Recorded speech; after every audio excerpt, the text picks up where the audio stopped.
Bismillahir Rahmanir Rahim. Your Excellencies, distinguished guests, and my dear colleagues, Assalamu alaikum wa rahmatullahi wa barakatuh. A very good afternoon. I hope you're all having an engaging day so far, and I trust you got the opportunity to interact and connect with your colleagues during the lunch break. We have so far covered crucial topics such as the chemical industry's important role in clean energy transition and the necessity for rapid progress and collaboration to meet the climate goals. But I'm thrilled to say we're just getting started. My name is Muhammad Zaman, and it is my great pleasure to welcome you all to the GPCA Procurement Symposium, held under the umbrella of the 17th GPCA Annual Forum in this elegant setting of the Qatar National Convention Center in Doha. I will be your host and MC for the symposium, and I must say I'm happy to see so many familiar faces, and I'm equally delighted to welcome many of you for the first time. Before we begin, I would like to reiterate the health and safety points that my colleague Mariam had highlighted this morning. Please note that we are not expecting any fire alarms drills today, and in the unlikely event of an alarm, you're requested to stay calm and follow the instructions of the venue staff to exit the conference room. I would also highlight a few session etiquettes which you are requested to adhere to. Please remember to always follow the antitrust guidelines to minimize the risk of violating any competition laws. This includes during any networking and social breaks. Out of respect for speakers and fellow attendees, you're requested to silence your mobile phones. Lastly, please take advantage of the Q&A session at the end of each presentation using our online tool, Slido. Our speakers are eager to answer your questions related to their topic. And most importantly, please share with us your valuable feedback so we can enhance your experience at our future events. It is my pleasure to welcome you to the Procurement Symposium. The GPCA Symposium is a recently introduced feature of the annual forum, which was first launched in Riyadh last year. The objective of this event is to delve into topical and critically important issues facing the chemical industry. Last year, we focused on the theme of circular economy. And this year, we are turning our attention to procurement, and in particular, the future of procurement, a pertinent subject that warrants our attention now more than ever. Procurement plays a vital role in the chemical industry, having direct influences over operational efficiency, profitability, and overall sustainability. It involves strategic sourcing of materials, which are vital for maintaining a resilient supply chain. However, the world as we know it is rapidly changing with high geopolitical tensions, technological evolutions, and an increasing emphasis on sustainability. Hence, making the role of procurement, we need to understand it more critical than ever. Over the course of the next 2 days, we will engage in immersive discussions to learn about current procurement trends and explore innovative sourcing strategies that emphasize localization and sustainability.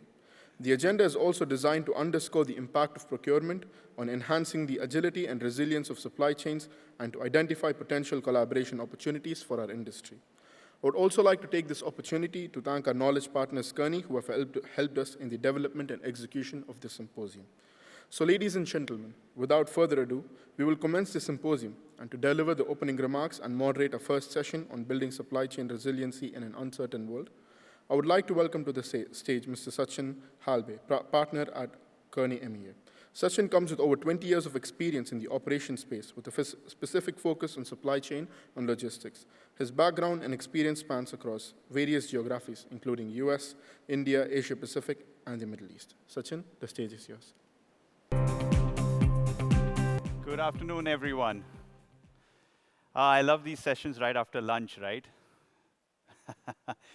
I think I have the tough job of making sure that I keep this engaging and interesting, which I'll do my best. First up, I'm truly honored and pleased to be here at GPCA and, in fact, to even open the symposium. This is my 3rd year that I'm presenting at GPCA, so thank you to the organizers for showing trust and faith in me. I'm actually quite excited to be here on a new topic around the future of procurement.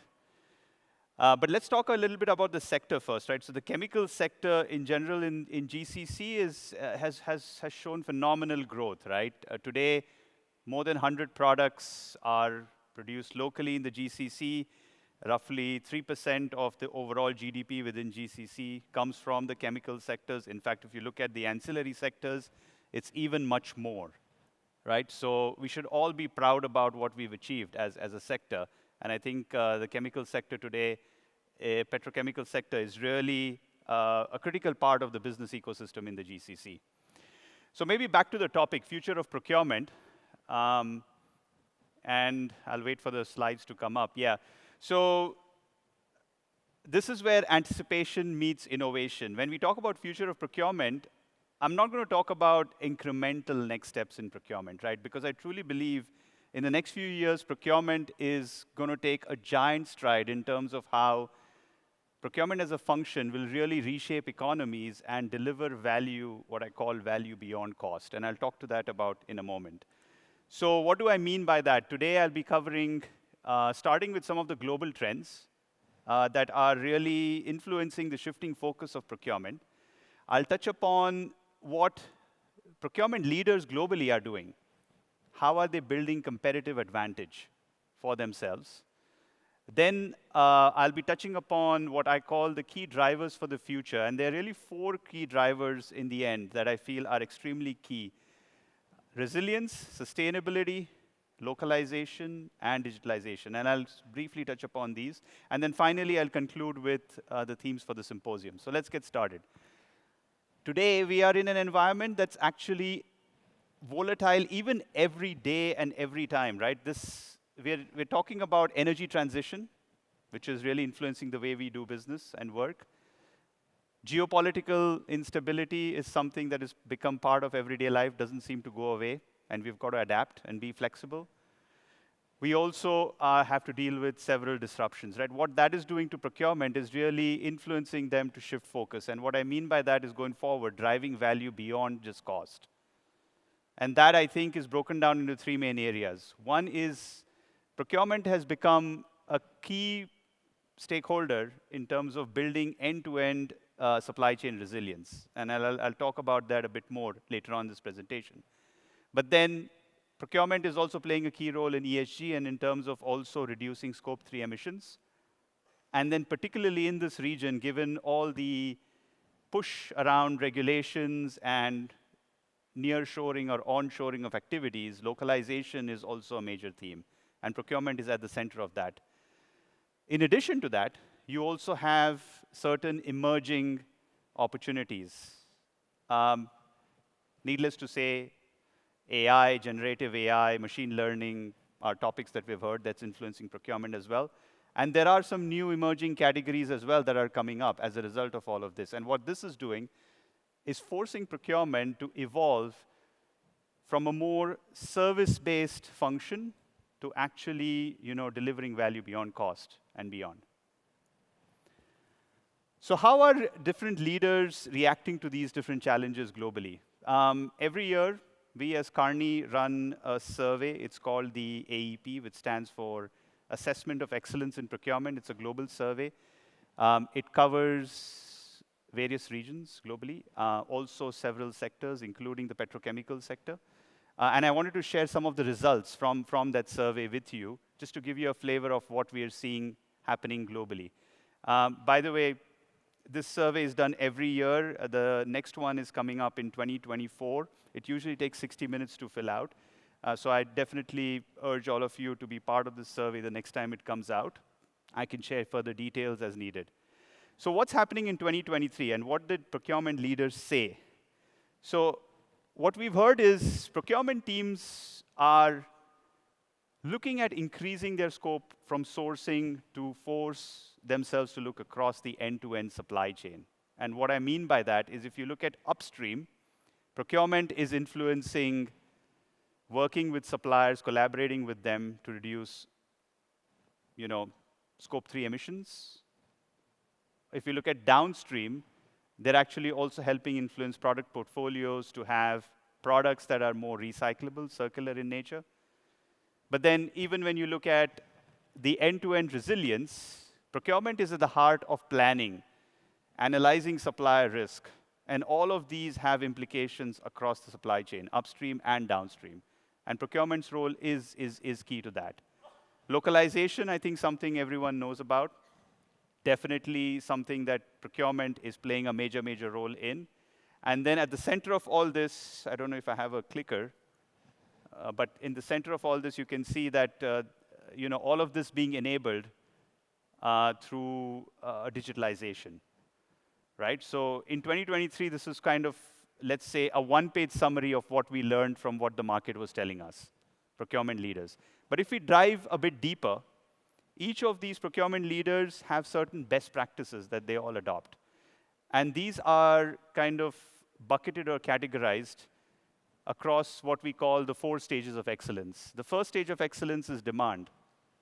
So what we observed is procurement leaders are 3 times more likely to use design for sourcing. And what that means is challenging specifications, requirements when it's needed, and also focusing on what and why of the purchase, right?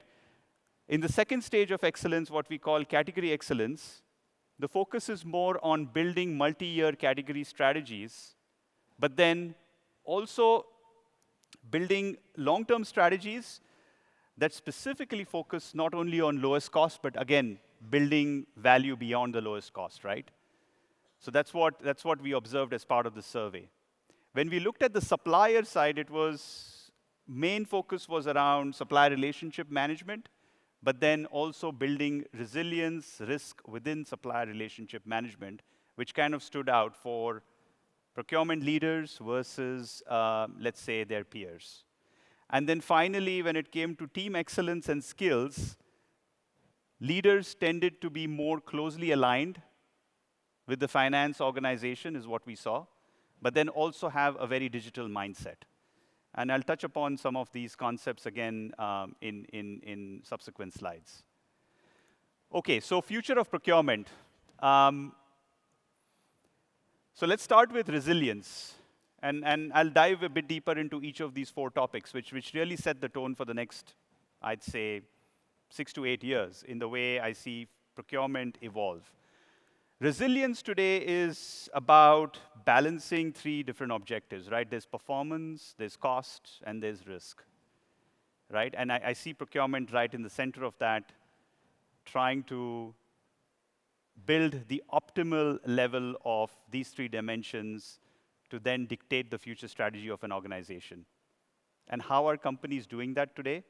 I think simply put, 3 different strategies. First is looking at the overall value chain of your operations, as against vis-a-vis just looking at one particular aspect of the value chain. So look at a global optima and not a local optima, if that makes sense. Number 2 is then using that risk assessment to make or decide on your make or buy decisions, right? I had a client I was working with last year in the infrastructure sector in Saudi Arabia. They used very specific techniques around actually making decisions of whether they make or buy certain parts of the value chain, right? And those can't be looked at independently. They need to be looked at from a holistic purpose or perspective. And then finally, choosing the ideal sourcing strategy or sourcing method based on your demand and supply power, right? So these are some of the perspectives that some of the procurement leaders shared with us in terms of how they're addressing resilience. When it came to sustainability, and we do have a deep dive into sustainability later on as part of the symposium, but I just wanted to quickly share some initial thoughts. I truly believe that procurement is in the thick of things and is in an ideal position to not only see change happen, but actually drive that change when it comes to sustainability. If you look at the left-hand side, I see procurement channeling customer requirements, ideally working with suppliers to reduce Scope 3 emissions, but then also develop a product portfolio that is truly circular and recyclable, right? So this is about not only looking at individual sustainability goals, but looking at sustainability goals across the supply chain to be successful. And then on the right-hand side, it's about bridging the gap between internal, external stakeholders, but then also looking just beyond your tier 1 suppliers, right? This is about looking at tier 2 and beyond, because I truly believe that that's where the change happens, right? And if you're going beyond that, then that's where you're truly making a difference from a sustainability standpoint. And I think procurement is in a great position to kind of drive that change. Number three, localization. More than 80% of the companies globally that we surveyed today are thinking about or have already thought about rewiring their global value chains. And what I mean by that is going from a global footprint to what we are calling a multi-local value footprint. So this is about making regional hubs, several regional hubs globally, right? As against a concentration of a certain global footprint. Now, a lot of people refer this to the current trend of nearshoring and onshoring. This is not about just geographically expanding, right? But this is also about building in supply chain security to be more agile and flexible going forward. And I think given the current regulatory landscape as well in the GCC, I think this is, and every country having its own localization goals, I'm sure you'll agree that procurement is right in the center of all those strategic decisions as well as activities happening. But they have their own challenges, right? In the short term, we see that there will be an increase in labor costs as well as overhead costs that will go through, and that there will be a phase of evolution of that. And the way procurement will have to respond to that is to make sure that each of these multi-local, let's say, value chains are truly, truly globally connected using emerging technology. Because what will be the challenge for procurement going forward is to ensure standardization across these multi-local value chains. And that's where we see procurement playing a major role. And then finally, definitely this is something that you guys have heard over and over again, right? Generative AI, machine learning, IoT. I think procurement is not alone. Procurement also has its own use cases that will influence the future. For example, in spend analysis, I think automated spend cube as an example of categorizing and analyzing spend is a great use case that currently is being used quite widely. My favorite one in source to contract is around intelligent negotiations, where we are actually testing and piloting emerging technology to enable negotiations with suppliers, right? And actually learning and adapting to those negotiation techniques to drive best value for organizations. I mean, there are several other use cases, right? There's under procure to order, invoice to pay, the entire procurement value chain, right? I can go on and on and on. I don't want to cover each and every, but I just wanted to give you guys a flavor of what are some of the AI applications that we are seeing today in procurement. But what is this doing? This is actually putting a huge demand on change of skills and capabilities that today, as a procurement function, we need. Yesterday's skills were mainly around compliance, cost control.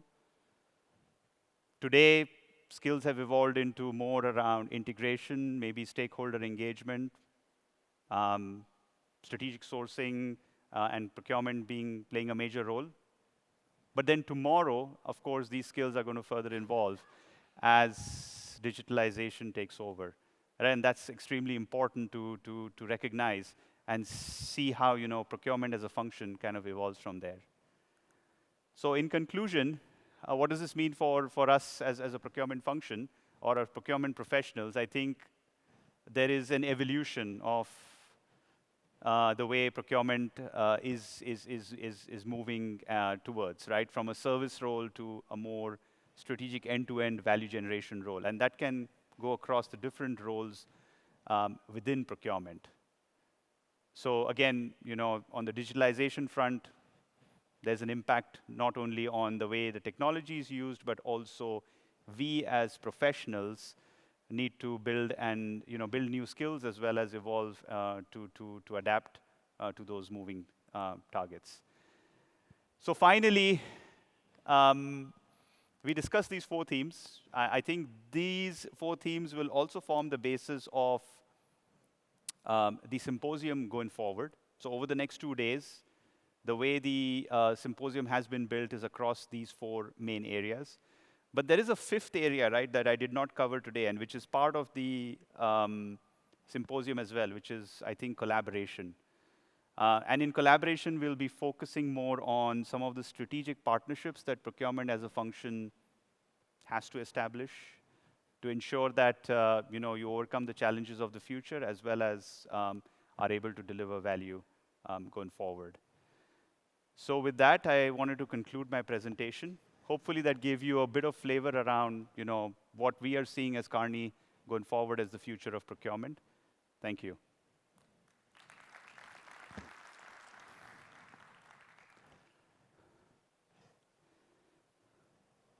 So interestingly, I'm also leading the next discussion. So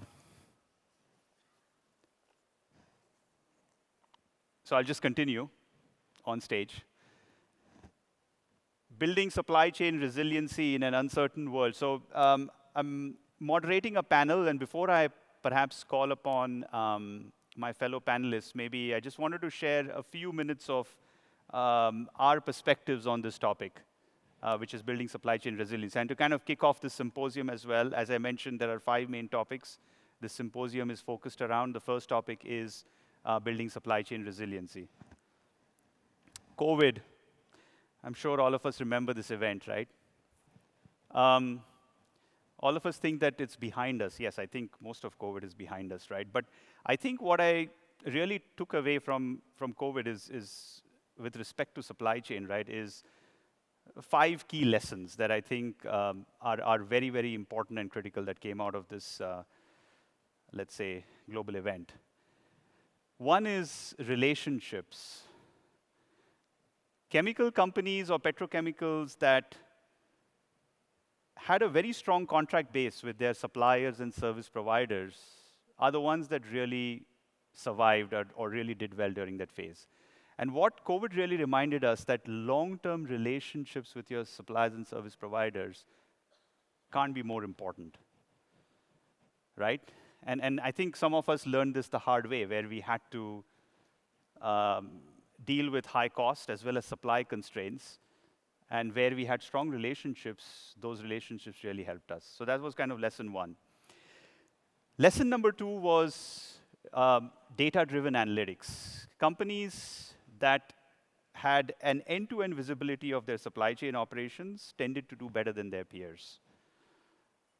And this is not only having an ERP system, but this is about very clearly having advanced analytics that help you, measure your performance across the supply chain and have real-time decision-making.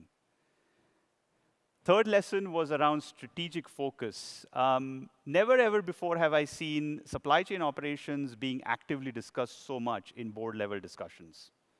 CEOs switched on. You have a supply chain topic, it's on the agenda, right? So I think there was a realization post-COVID or during COVID that supply chain operations are truly the backbone of an organization's operation and are critical assets, so we really need to protect them. Lesson number 4 for me was around people. Companies that had the right skills and capabilities, right place, right time, survived better. So the lesson is continue to build and invest in them. Don't forget that.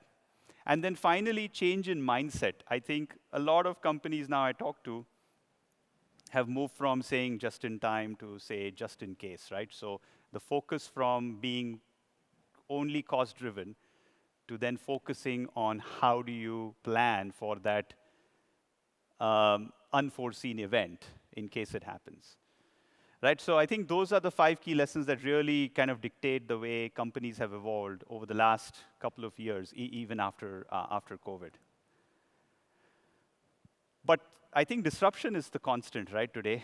So COVID happened, but disruptions are very much still happening today.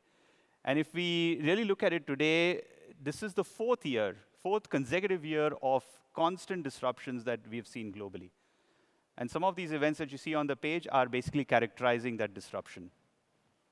So what does this mean for all of us as chemicals, petrochemical companies, or as a sector?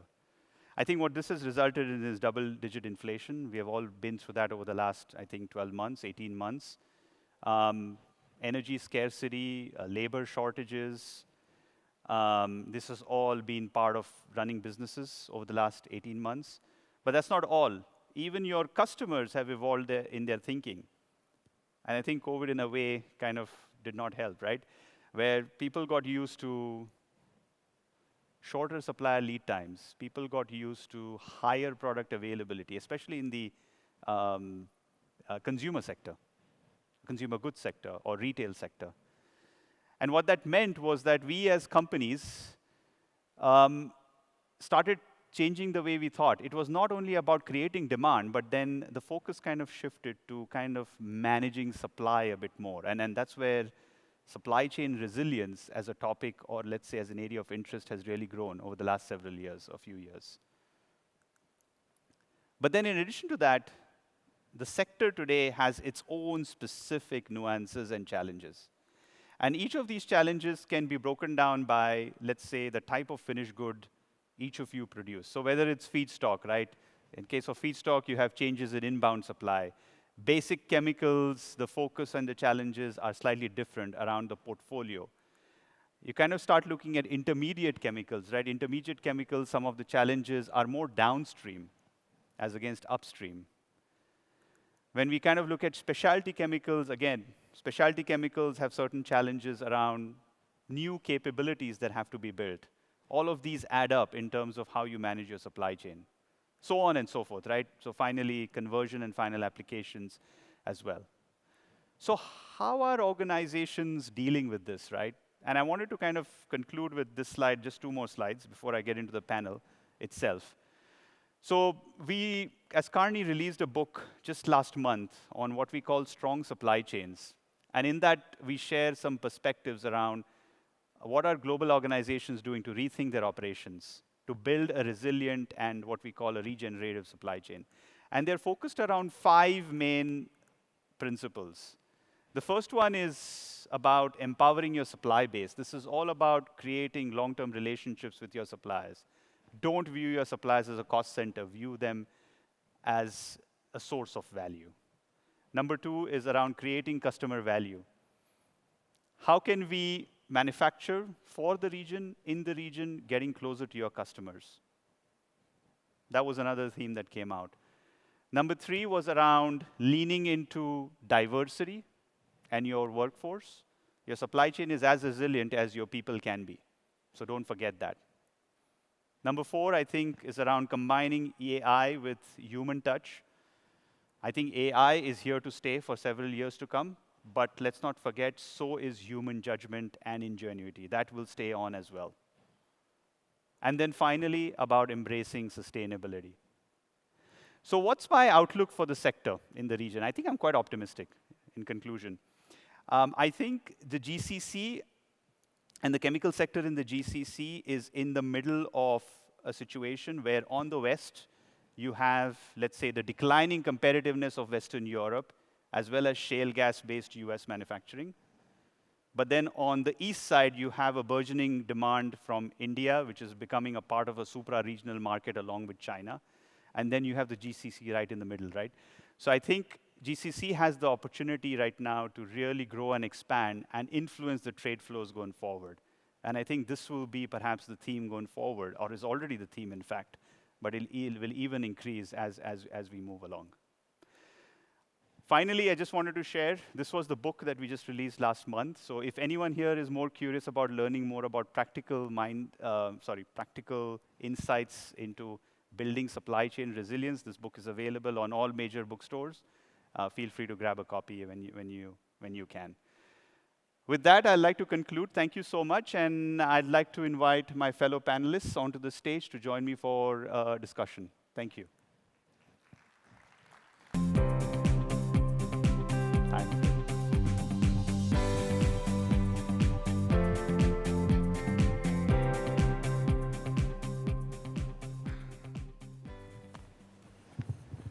Good afternoon.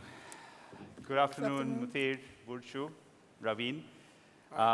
Maybe I'll start with a quick round of intros. So start with Burcu. Thank you so much. Thank you for the explanation as well. So we are just here to share our experience, I guess, because you give very nice lecture to us, actually. This is Burcu. I am with BAYEGAN since 16 years in the company. I am a CEO for all the petrochemical distribution business.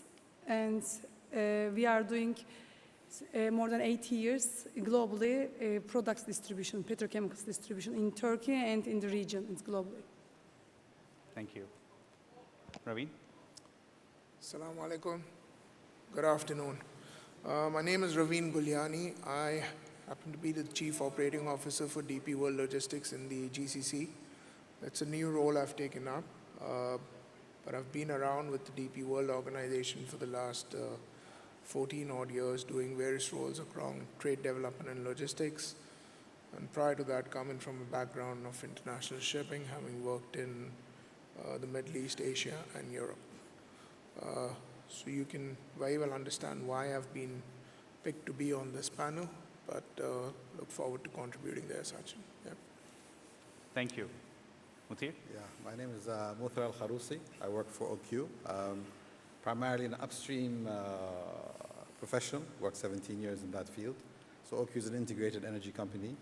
So it's my introduction to the downstream and the midstream and a bit of the logistics. So I have a big disclaimer. I'm not a supply chain logistics person, but I do look after strategy and transformation for OQ. And logistics and supply chain is a key element to ensuring our profitability and growth. Thank you. Just want to make sure, are we audible back there? Do we need to raise our voices? Please let us know. So let me get started, I guess, with the panel discussion itself. And just a moment ago, I spoke about COVID, right? And all of us still remember those dreadful couple of years, at least for most of us. Some did benefit, unfortunately, from it. But I guess each organization had its own lessons, and each organization learned to adapt and made certain key changes that necessarily were not temporary in nature, right? Were almost permanent. So I just wanted to get your perspectives on how did your individual organizations respond to that. Maybe I'll start with you, Muthir, if you don't mind. Yeah, thanks.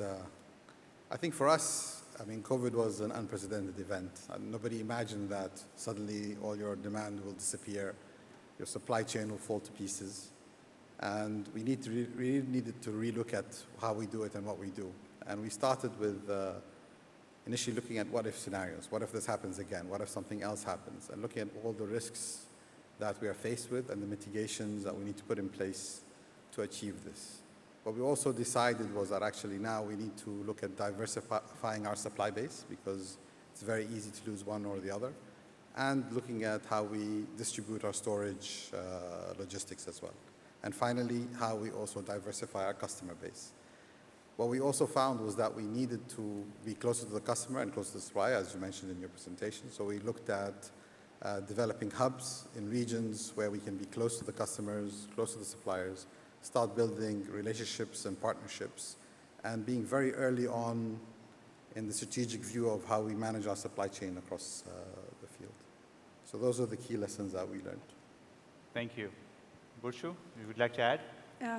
It's also, we were really surprised what's happened in the world. So we were following China, what they did, what is the next step. So we were sitting with our top management, how we need to handle.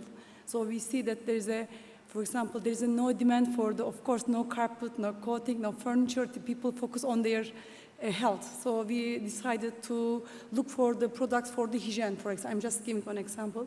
For the hygiene, so we find the small chemical companies. We invest with them to produce more sanitizer. And we look for the gloves, which are not in our product portfolio. We found the mask is very important. We need to provide the people to save their lives. So we focused on, we looked to reorganize our supply chain. We found new supplier for the new products just to reach the people, to understand the demand. So we first understand what is next, what the customer needs. So we stopped first for the general purpose products. So we focused on their health. And then after 1 year, we understood people get bored at home and there is no more demand for the mask. So we focus what's next, what they want to do.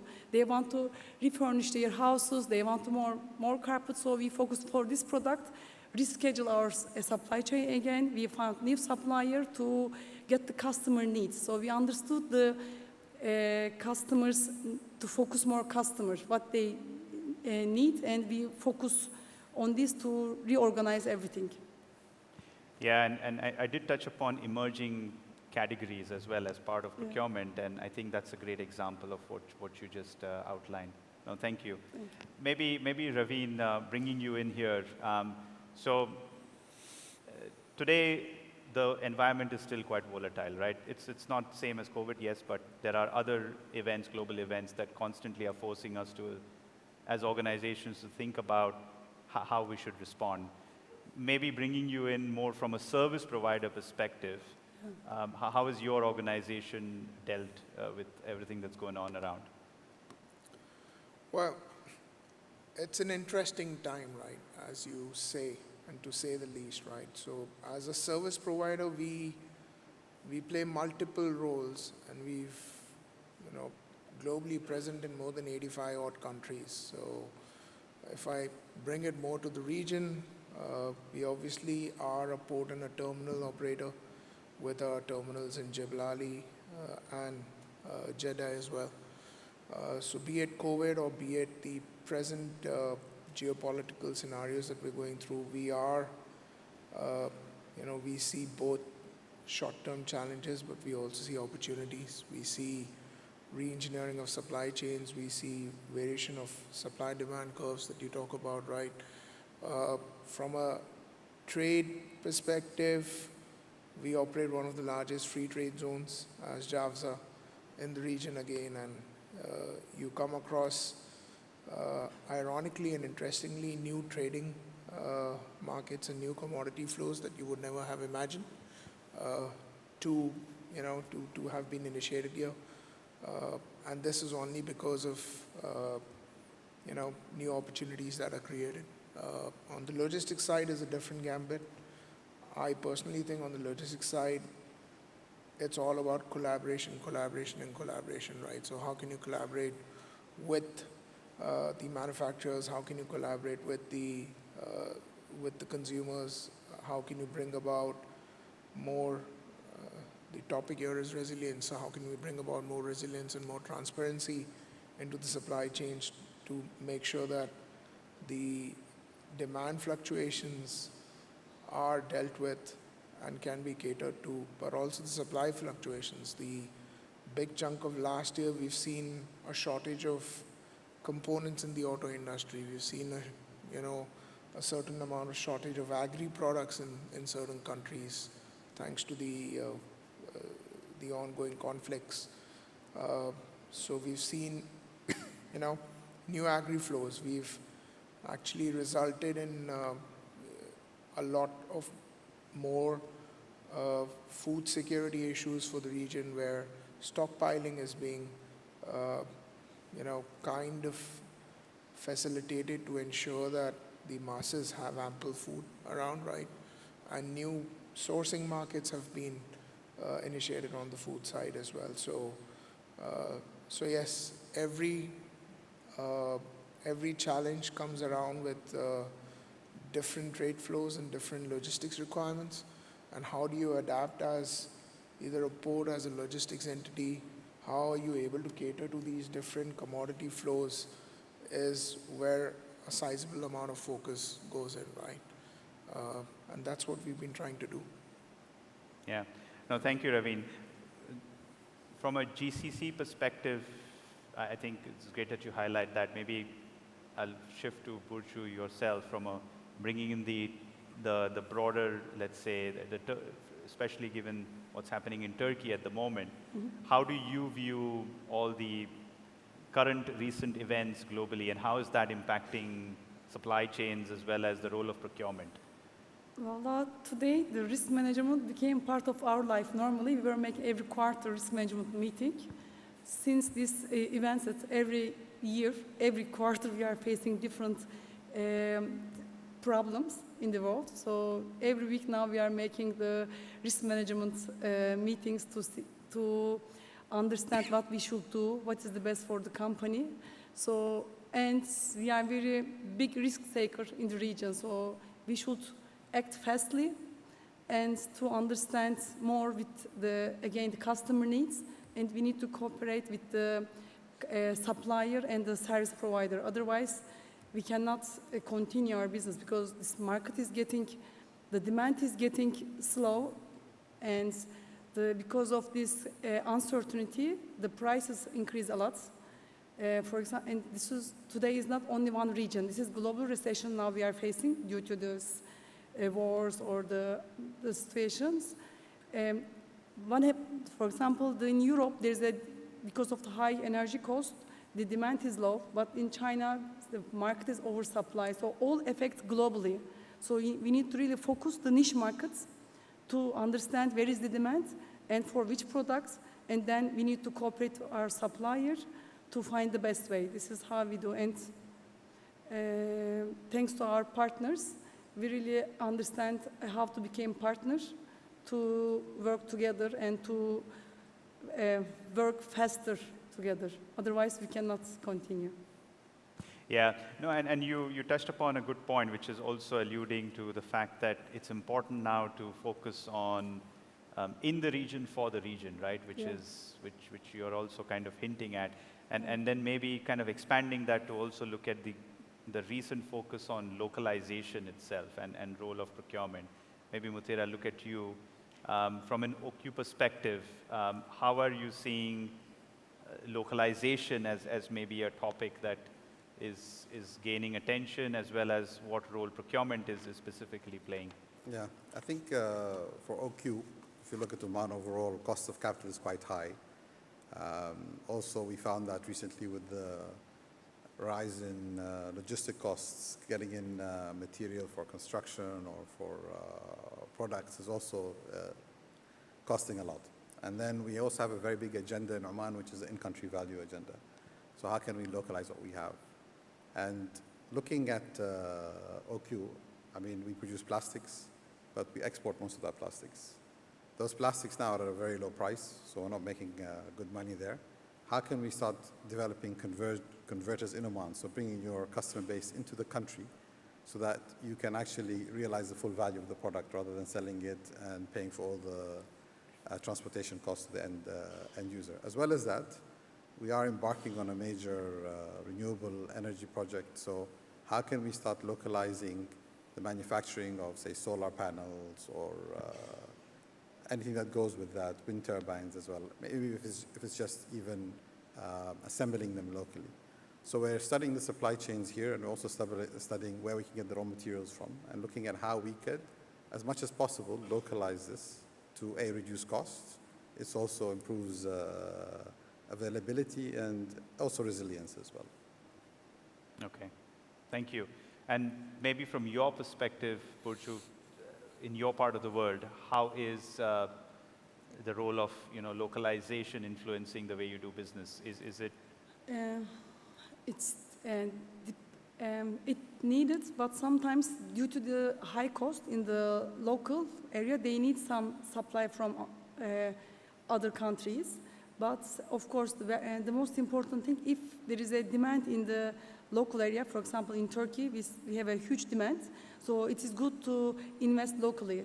But the dynamic is different. The cost is today the most important criteria for the investments, because sometimes today, actually, the product's cost is much higher than the feedstock cost. So when it's like this, even though there's a demand, it doesn't work. You need to really find the cheapest, I don't want to say cheapest, but the lowest cost on the production, lowest cost on the supply chain to be able to deliver. Otherwise, localization is very important. Is the point that I think it will be more important in the future. But today, the most important thing is the cost of the production. Of course, yeah. Cost always stops all discussions. No, when the market is good, you don't care about your cost. But when the margin is squeezed, it's most important thing is the cut. Yeah. Good. So maybe looking a bit into the future, and I touched upon in the presentation, themes like sustainability, digitalization. Maybe looking at you, Raveen, as again a logistics service provider. You touched upon logistics being an important component as well. Could you maybe share, what's happening in terms of future emerging technologies and how that is helping you as a service provider, serve your clients better? So even prior to all the recent advents, I think the most important play is the digitization and the cross-platform information exchange across the logistics industry. We ourselves are investing on a lot of different initiatives around the digitization sphere. And this will hopefully bring in increased visibility, something that I've been hearing personally for 20 years across my career, but we still talk about visibility across the supply chain. But you know, ironically, all the information is out there today. It's just how do you bring it all together and how do you disseminate that information, and potentially, once all of it is available in a collaborative mode, how is AI going to make it predictably available with data analytics and, you know, throw out rather than raw data information and alerts and solutions on where are supply chain bottlenecks going to be faced and what are the alternative you know, modes of transports or alternative routings, or you know, you may have a certain amount of, I'm just throwing out an example, as an equipment challenge somewhere in a certain geography for a couple of weeks. Let's use an alternator out there. So so digitization is a lot of focus, as I mentioned.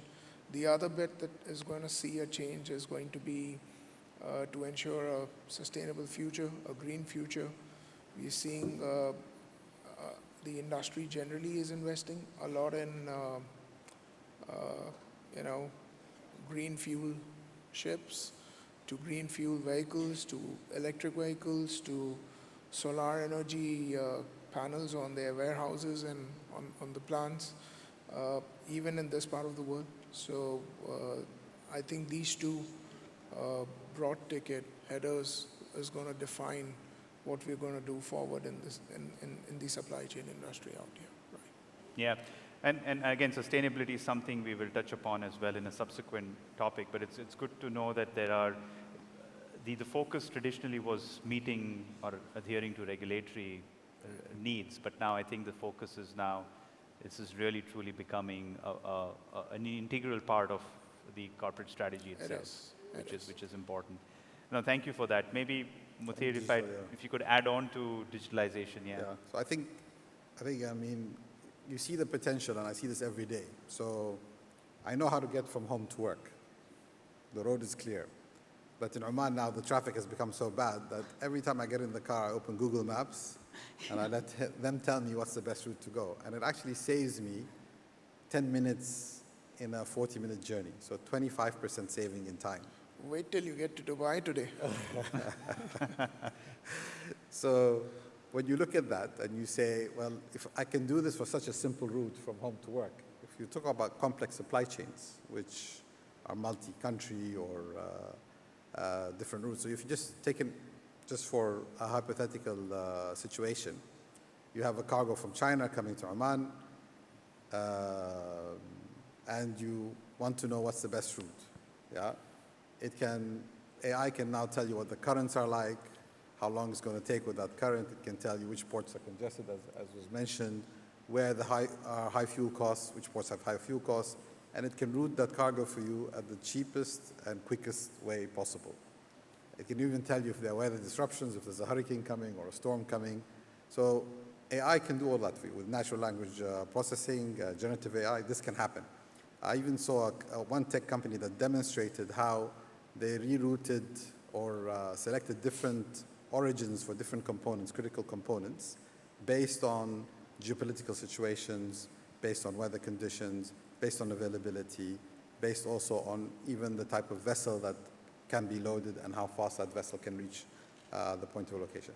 So for me, I think AI is a game changer in the supply chain. But it's not just the supply chain. I think you mentioned earlier, you talked about end-to-end. So we're talking now from raw material to customer. Yeah? How can you integrate all that? And you mentioned data availability. Data availability is key. If we can seamlessly share data with our partners, and we can make use of that data, I think potentially you're looking at a 30% cost and time saving for your whole supply chain.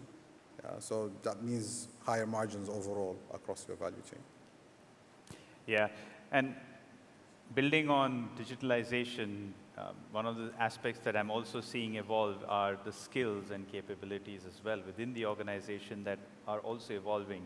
Because like I mentioned, supply chain resilience is as good as what your people can make it out to be.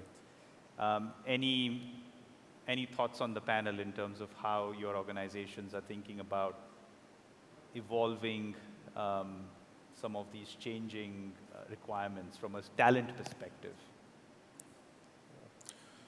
It's coming, right? I can talk about a couple of very simple examples, and we probably started off with this a few years back, but it's quite open practice in the port industry now, at least, right? We actually need gamers to operate port cranes now.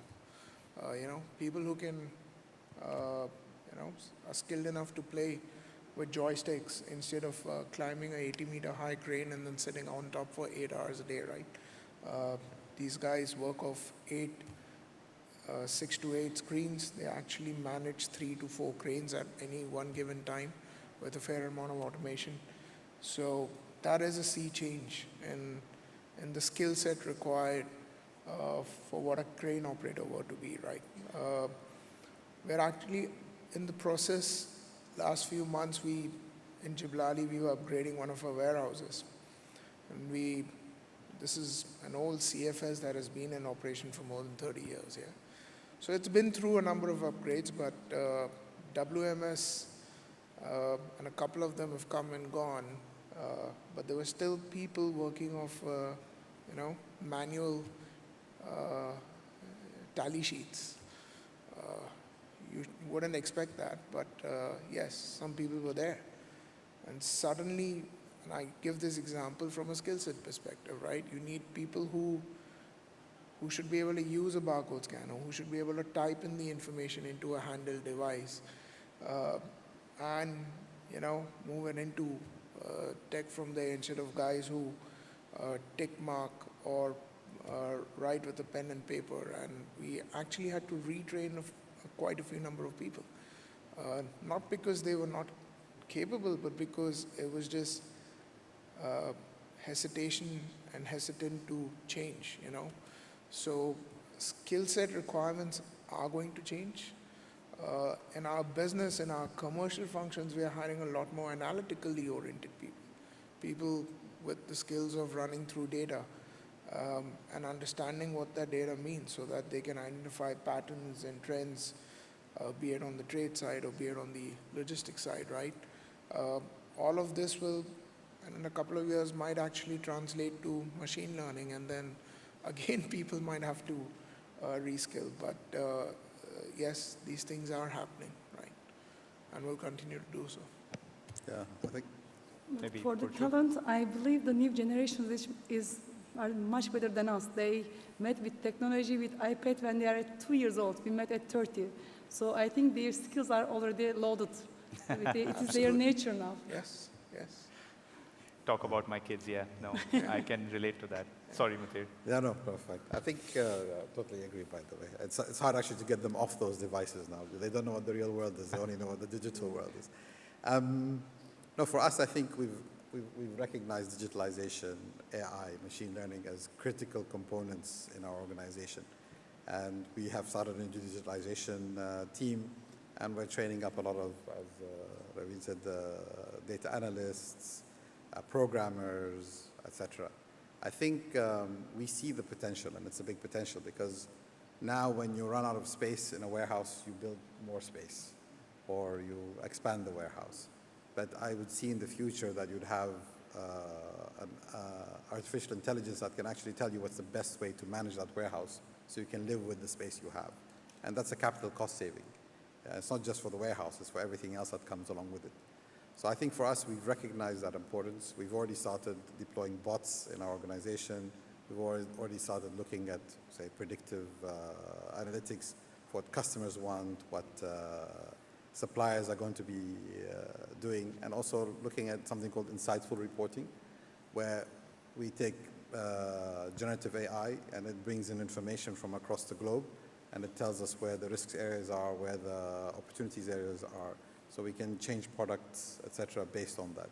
So I think this is something that, especially from a supply chain perspective, is going to keep growing, and we need to be with the times. We need to develop those skill sets.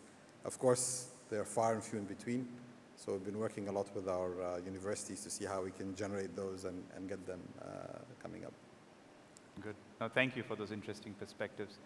I'm keeping a watch on the clock, so maybe one final question as a panel here, and then we'll open it up to the crowd for any questions. So I guess looking ahead, next 5, 8, 10 years, from your perspective, how do you see businesses with focus on procurement in your mind?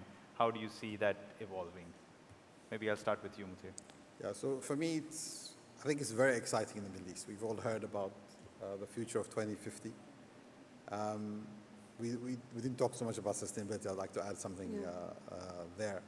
So the Middle East has a lot of cheap energy. Now it's hydrocarbon energy, but in the future it can also be renewable energy.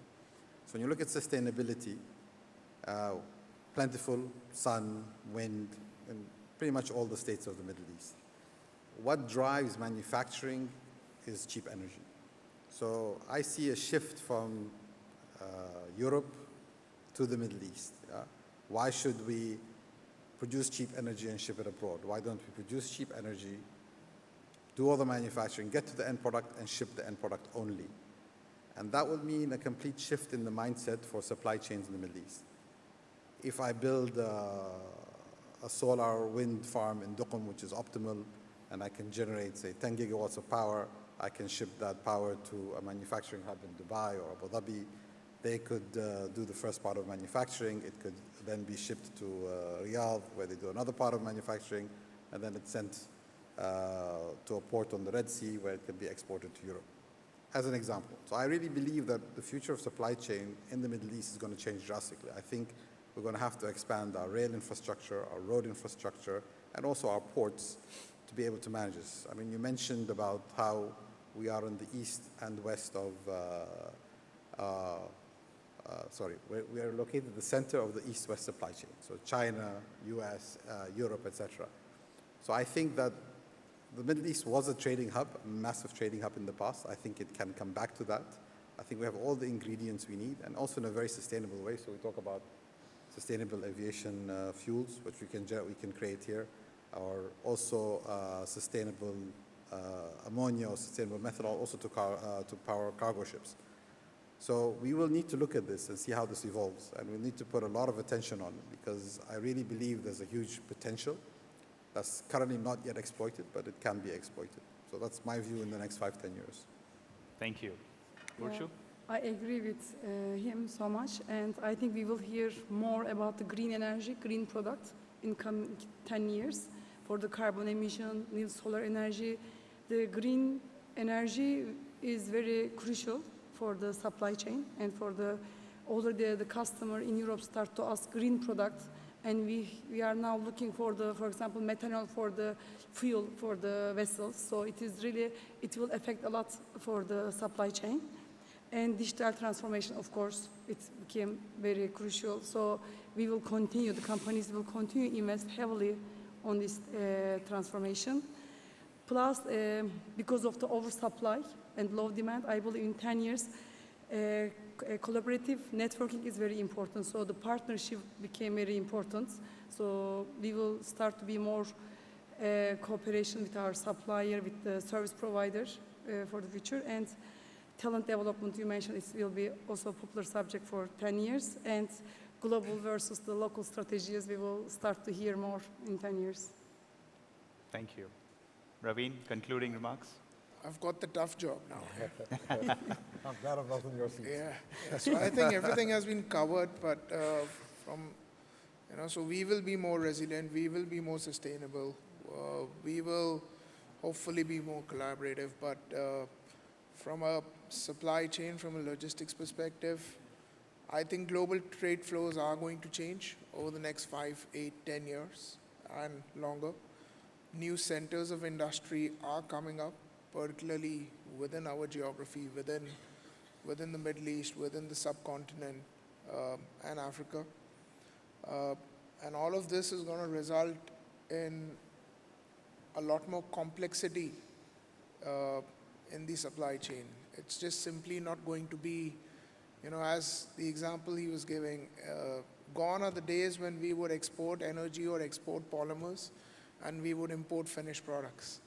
You're going to see incremental additive or incremental value-add assembly or value-add manufacturing in different parts of the world. And that only means that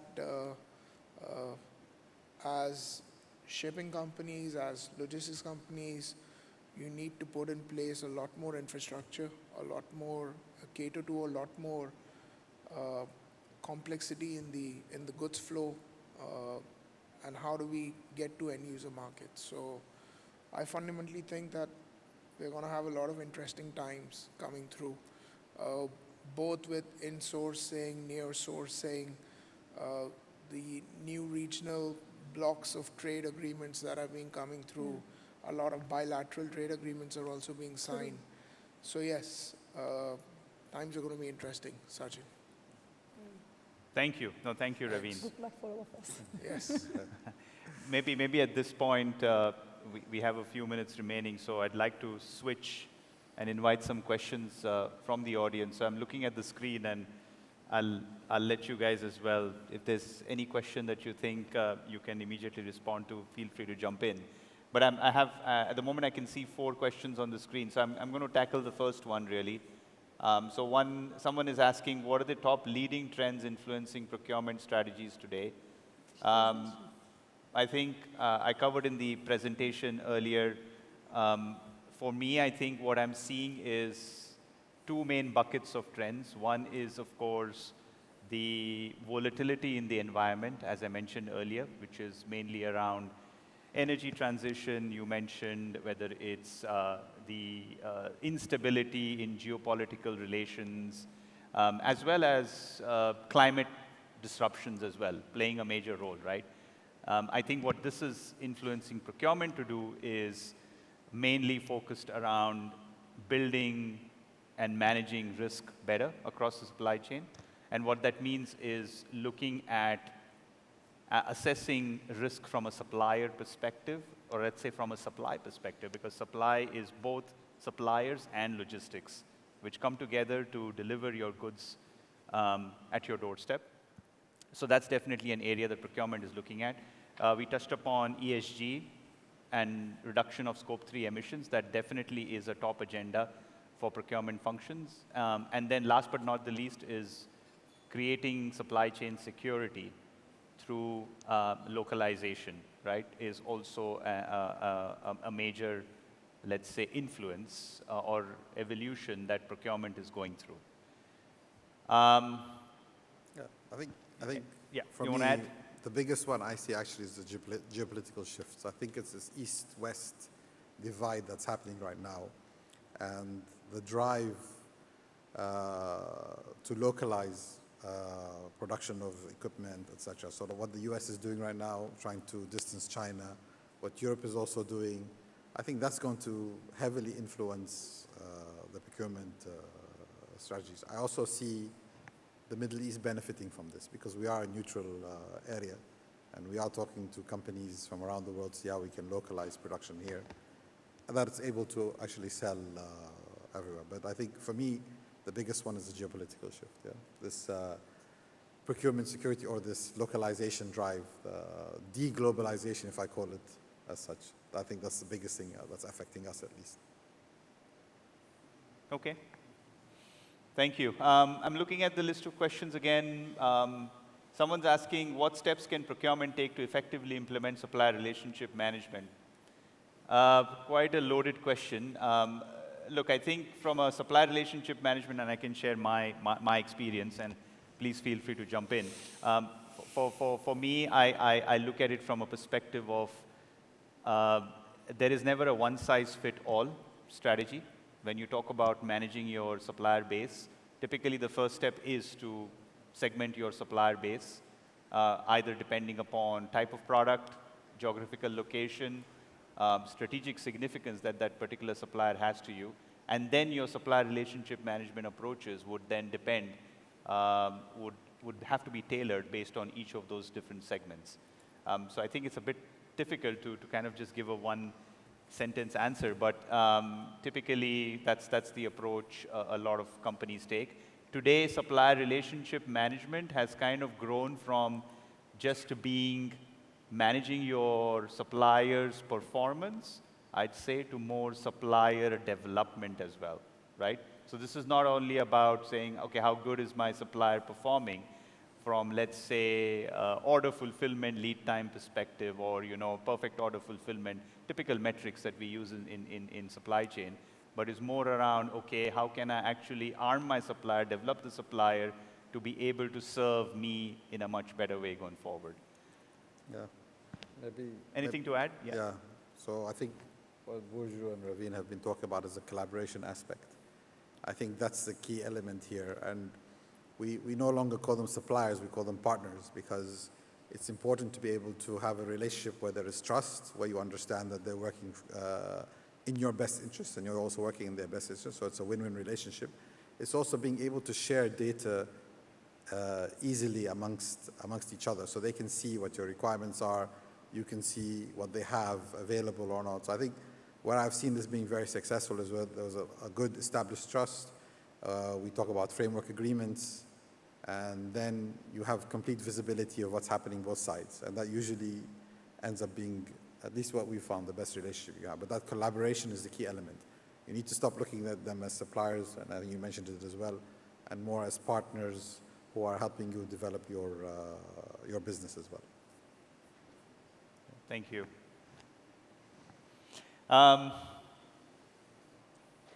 Just looking at a couple of other questions. What sustainable procurement practices are gaining traction? Any inputs into that? Sorry, what was the question?